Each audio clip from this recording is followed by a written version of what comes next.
In a nutshell, ito yung naramdaman ko after ko panoorin ang episode 8 ng Queen of Tears.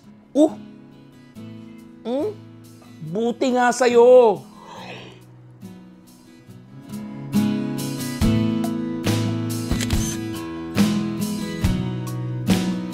So kung hindi mo pa napapanood ang episode 8 ng Queen of Tears, skip mo muna yung video na to, panoorin mo muna yun, balikan na lang ulit.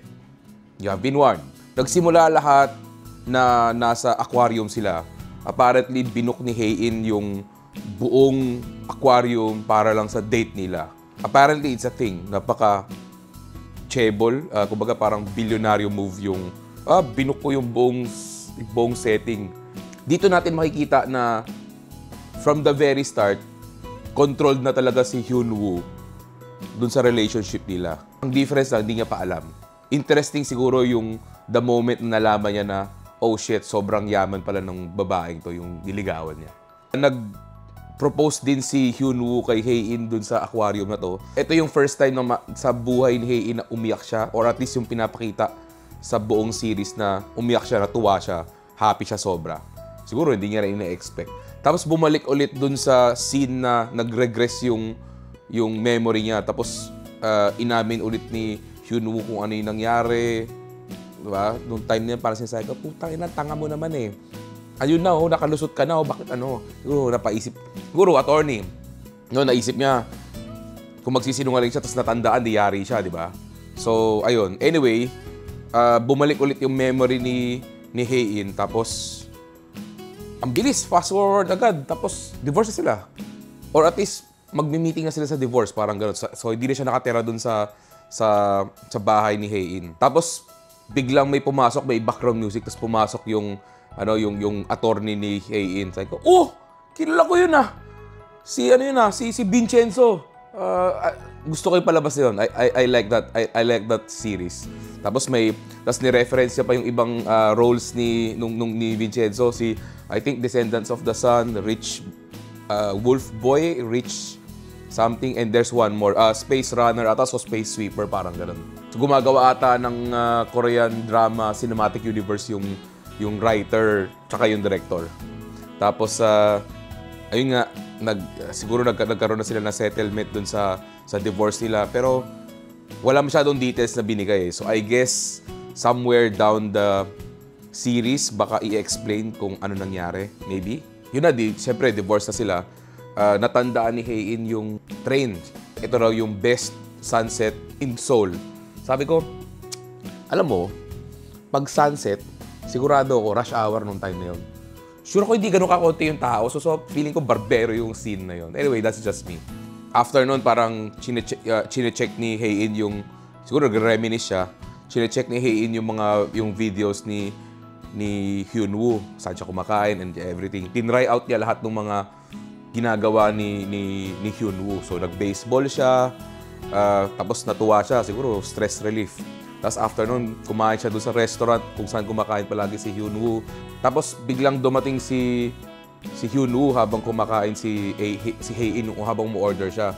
Tapos narinig niya yung buong usapan nila Hyun-woo tsaka nung kaibigan niya. Apparently, kaya lang siya nandun is kasi gusto lang niya makasama si Hae-in. So parang yung scene na yan, parang sabi ko, shit, napaka-powerful niya. Parang, Tapos, alam mo yun, ang ganda ng pag-shoot niya. On one side, nandun si Hyun-woo, tapos may column, pillar, wall, tapos andun si Hae-in. So, ang ganda, naka back-to-back sila. Ang ganda. I like the cinematography nung part na yun. Okay siya, winner. Tapos pinakita yung bata pa si X, tapos bata rin si Hae-in. Apparently, sinave niya si Hae-in dun sa yung aso na kakagat sa kanya. Dun mo malalaman na parang may feelings siguro siya kay Hae-in.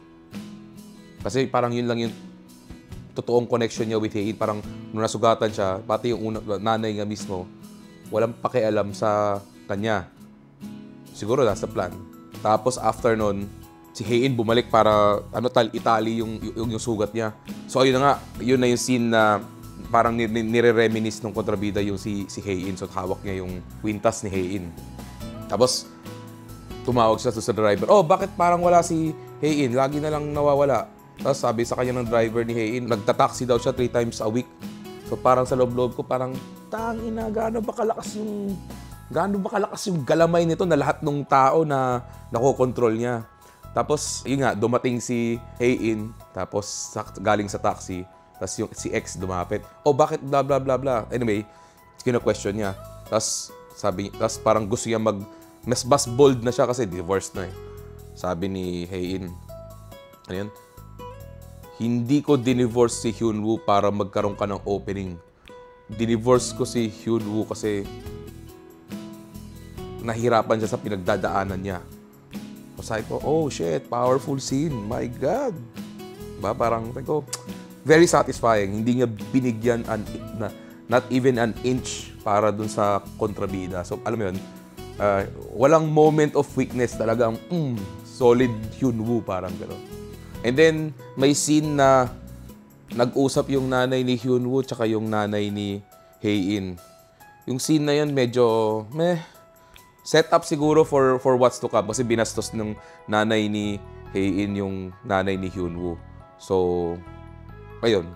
And then, makikita mo na lang na yung assistant ni Hyunwoo apparently nagalamay din nung ex. So sabi ko, putang ina, ang grabe. So para sa buong kumpanya, hawak yung lahat ng tao. So no wonder, talaga napaka-powerful niya. And then, yun na nga, inamin na nung secretary ni Hyunwoo yung nangyari kay Hyunwoo. Tapos kinuwento na niya, and then, so may idea na si Hyunwoo kung ano nangyayari. Tapos after nun, nagkaroon ng problema yung brother ni Hae-in. Yung brother ni Hae-in, ano yun, medyo tanga siya eh. Pero his heart is in the right place. Pero kupal din siya at the same time.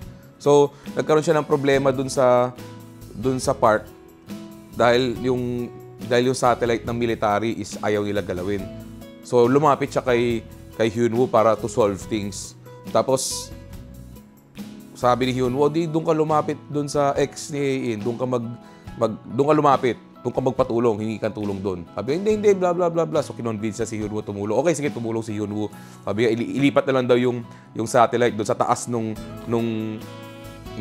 park. O di, agree yung military, ang galing niya. So, lahat ng buong pamilya na believe din kay Hyunwoo. Tapos, mamaya konti, mag-a-advise si Hyunwoo na, oy, mawawalan ka ng shares, blah, blah, blah. Suggest, wag mo gawin yun. Tapos, biglang, alam mo, yung buong pamilya, biglang turns their back on Hyunwoo after doing everything. Alam mo yun, parang siya na lang yung last line of defense, tapos kupal pa sila lahat. So, alam mo yun, parang talagang, sarap sapakin yung mga putang ina. Kaya, alam mo yun, mga hinayupak. And then after nun, balik ulit sa elevator scene, kung saan sabi ni Hae-in, bakit nandito ka pa? Dinivorce na nga kita para makalaya ka eh. Tapos, sabi ni Hyunwoo, nandito ako kasi pinili ko na nandito pa ako. So para sa ko, kasi yung tono ni Hae-in medyo hindi na siya fierce eh. Hindi na siya fierce ngayon. Medyo malambot na siya, parang weakness na, parang wicked na siya pag andyan si Hyunwoo. And then yun na nga, dumating na yung plano nung chicks ni grandfather na kasi hinahabol yung slash fund ni grandfather, di ba? So para imbis na makukulong si grandfather, yung chicks na lang yung makukulong, parang birthday gift daw, tapos pumirma, tanga. Alam mo, ito hindi ko talaga ma-explain, no? Yung grandfather, simula sa hirap hanggang naging sobrang yaman siya. So dapat magaling siya sa negosyo. Putang ina, of all things na pwede mangyari, yun pa talaga yung ginawa niya. So medyo bobo eh. Anyway, siguro desperation. I don't know. Anyway, after nun, nagkaroon na ng parang birthday parties kay sa lolo niya. Tapos inaayos yung birthday party ng lolo niya. Tapos after nakita ni Bomja, si auntie. Nakita ni auntie na yung si Chicks gamit niya yung sing-sing ng nanay niya. So sinabunutan niya. Galit sila. Sinampal siya ng lolo. Yung scene na yun, sabi ko parang okay, bakit ang tanga mo? Di ba gumagawa kayo ng move. Tapos apparently, malalaman mo next scene, ang purpose pala nun is para makakuha siya ng buhok para mag-check sila ng DNA. Para malaman nila yung connection nung chicks ni Lolo tsaka ni ex-kontrabida. Tapos next, yung brother ni Hae-in, pagre-ready na siya para doon sa birthday party ng lolo niya. So parang gusto niya i-surprise yung lolo niya. Excited siya na dumating yung asawa niya doon sa party. Tapos yung itsura ng asawa niya, parang aalis kasi nga New York or somewhere sa US, parang ganun yung plano nila. Anyway, after nun, yung birthday party na scene medyo meh. Tapos yun na nga, makita mo na yung asawa ng brother ni Hae-in umalis. After nun, bumalik si brother papunta sa bahay nila. Tapos hinahanap niya yung asawa niya tsaka yung anak niya. Tapos wala na, hindi na niya mahanap. Tapos meron siyang kinuha, nakita na letter, binasa niya. Tapos parang itsura niya, parang hindi niya na masabi. Tapos alam mo yun, tumakbo siya. Tapos kinuha niya yung bicycle para mag-bike, para habulin yung anak niya tsaka yung asawa niya. So sabi ko, tangina naman, pwede ka magkotse eh. Pero either way, nakalipad na rin. So, most likely wala ka na mangyayari. Pero still, touching yung moment na yun kasi parang alam mo na mahal niya yung asawa niya tsaka yung anak niya. Tapos, next scene, di nasa aeroplano na yung asawa ni brother kasama yung anak nila. Tapos umiiyak yung bata kasi raw hindi makakatulog yun unless si brother yung hele dun sa anak. Anyway, feeling ko babaliktad na yung babae kasi andun na yung lumalabas na yung mga moment of weakness. May mga hints na. So, it's just a matter of time kung kailan siya magbabaliktad, no? Next 2 episodes siguro sana bumaliktad na kasi tangina, sobrang kupal nung mga kontrabida, talagang nakakainis lahat sila. Then after, yung next scene is yung naglalaro na ulit ng chess si grandfather tsaka yung chicks. Tapos, tinawagan siya ni Hyunwoo na, oy, ito yung mangyayari sa'yo, kailangan mo na i-atras ko ano yung pinirma mo. Tapos, nakikinig na siya sa wakas, kaso nilason siya. Tapos, nakoma. Sabi ko, putang ina yung sine. Buti nga sa'yo, buti nga sa'yo. Anyway,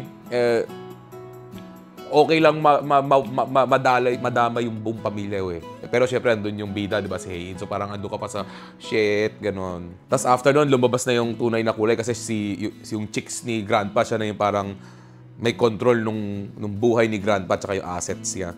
So parang lumabas na yung tunay na kulay, siya na may control ng lahat. Tapos yung buong family natanggal na sa kumpanya. Yung anak na ng chicks, which is yung kontrabida, si X, siya na yung parang chairman nung Queen's Group. Tapos yung mga pangalan nila, yung mga nameplates, tinanggal lahat. So, tapos pinipicturean ng lahat. So, sabi ko parang, alam mo yun, parang, oh! Anyway, so ibig sabihin, gumana na yung diskarte nila. After nun, parang speed up ulit after a few days. Yung buong family wala na sa bahay nila, blanco na yung buong bahay. And then, makita mo na sa ending is, yung buong family, yung billionaire family, lahat sila, titira na sa bahay nila Hyunwoo. So, I think interesting yung next na dynamic. No? Siguro, next episode, I expect na something na mag-a-adjust sila, something funny. Tapos sa dulo, magkakaroon na sila ng acceptance na ito na yung bagong reality nila. Epilogue. Bumalik dun sa scene na kung saan yung sabi ko yung magandang shot na kung saan andyan si Hyunwoo, tapos may wall, tapos andyan si Hae-in. Narinig na ni Hae-in lahat nung sinabi ni Hyunwoo, tapos umiiyak na si Hae-in sa dulo. Apparently, ang reasoning niya before is tanggap na niya na mamamatay na siya. Pero ngayon, after niya marinig yung sinabi ni Hyunwoo, gusto na niya ulit mabuhay. I mean, gusto na niya ulit mabuhay, gusto niya lumaban kasi nga gusto niya makasama yung asawa niya. So, ayun, so parang yun na, lumalabas na yung, although confined pa rin, pero dito, nakikita mo na okay, weekend na si Hae-in. Hindi na siya yung strong, nagka-crack na siya.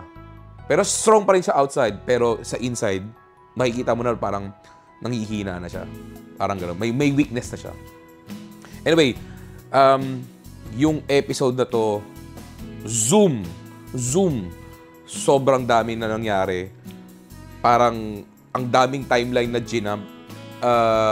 Which is good kasi mahirap yung past few episodes medyo mabagal siya.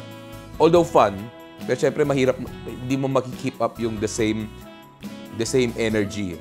So at least ngayon may bagong dynamics na aabangan yung viewers tayo. Anyway, hanggang dito lang muna. Sana nagustuhan nyo. Cheers!